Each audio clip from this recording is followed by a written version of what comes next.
Hey guys, currently sitting inside the top 1k, rank 949 overall, 2335 to my name, win rate close to 56%. I wanted to redo my meta tier list because now that I've played a bit more and made it into the top 1k, I have a very different take on my feeling for the meta and what is the S tier. So I just wanted to make a quick video going over my last video, I guess, and also making changes to that list.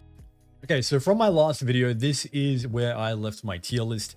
That was Suicune and Darktina in the S, Espeon, Buzzwole, Flareon, and Guzzlord in the A. Then the B tier was Arceus, Raikou, Charizard, and 18T Giratina.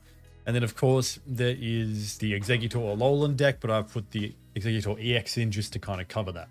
My list is going to change a bit here, and this is because I've been trying a few decks. I believe that Raikou, with a particular deck list that I've been playing, is in the S tier.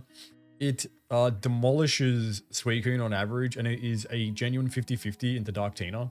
I believe that the Arceus with the baby deck, so that is Arceus, Darkrai, Kamala, and all babies, is definitely A tier. I think it's probably the best A tier deck next to Espeon now. Buzzwole definitely just falls out of the meta. I want to put it at the end of A tier because I think it's still good. It's just not being played. Flareon remains where it is. Guzzlord remains where it is. Charizard remains where it is because it's not seeing much play, and it's, you know, not that good against all these really fast decks. Like Electric kind of destroys Charizard now because of the pace with Electric Switch. 17T Giratina, honestly, I think is like a C tier, and also even the Latios and Latios variation, I think definitely sits in C tier. And I do have to say that I believe that Exeggutor could probably sit at the top of B tier, if not at the end of A tier now. Now that I've seen it enough, it's a lot better than I gave it credit for.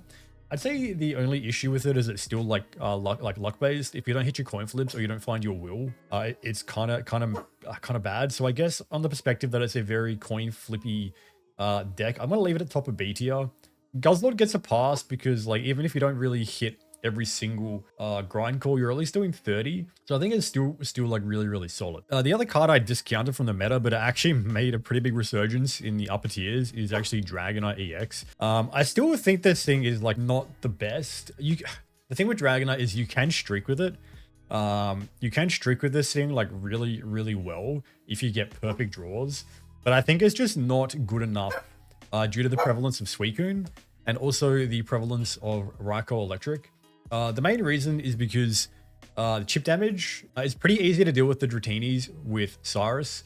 If not, you know, it's pretty easy for them to brick. They could brick the wrong babies and the wrong energies. So I think it's still like at the top of B tier, like probably with eggs. They're both very similar in that they need a lot to go right. But when they do go right, you can streak very quickly. If the RNG is good, both of those decks can get you like a 5 streak really damn quick. There is also a version of the Arceus baby deck which runs Snorlax, which kind of performs just as well on average. But I think adding the dilution of Snorlax does make it a little bit less consistent. But it's still really good because Snorlax on field obviously heals himself every turn, so he like ignores chip damage, and he can hit really hard, and you can still ramp him really quickly with the babies. So I think the Snorlax version is still pretty good. I'll put it at the end of A tier. Basically the same deck, effectively, but one just added an extra card, which I think makes it a little bit worse, but it's still pretty serviceable. And yeah, I think this is pretty much where the meta is. I can tell you as soon as you start getting above 2200 rating, all you're gonna see is basically Suicune, Darktina, and the electric decks. Not the list that I'm playing. Very rarely have I seen the list that I'm playing. Most people are running like Oricorio. The version I'm playing that I've streaked with, that I've gotten to this rank with, is Oricorio list. It does not run Oricorio, I'll tell you that much.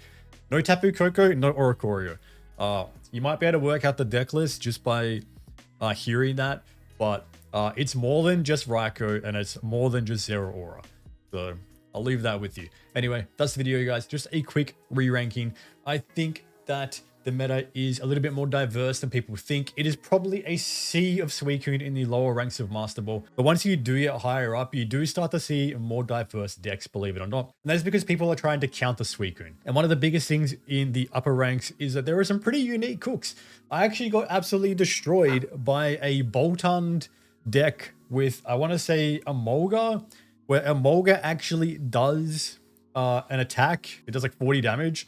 And then it damages one of the bench Pokemon. So then you damage the Boltund, And then the condition of the Boltund is it can use a 70 damage attack for 1 energy if it's damaged. So it's a really quick way to do 70 damage. Is it better than just running Raikou? Probably not, but it is a no-EX version. So you can kind of achieve similar damage to Raikou, albeit without the bench chip on the enemy side. But it's another way to probably like feed into a Thunderbolt Pikachu or something like that, which assists you with not giving up 2 points early. So interesting. There's some interesting cooks up here in the higher ranks. So good luck with the rest of your ranked seasons. Hopefully I can keep up the momentum. Things are changing daily, but I feel like the meta is kind of stabilizing. So thank you for watching. Don't forget to like the video, subscribe to the channel, hit the notification bell for the next one, and I will see you guys on YouTube live streams on Wednesday.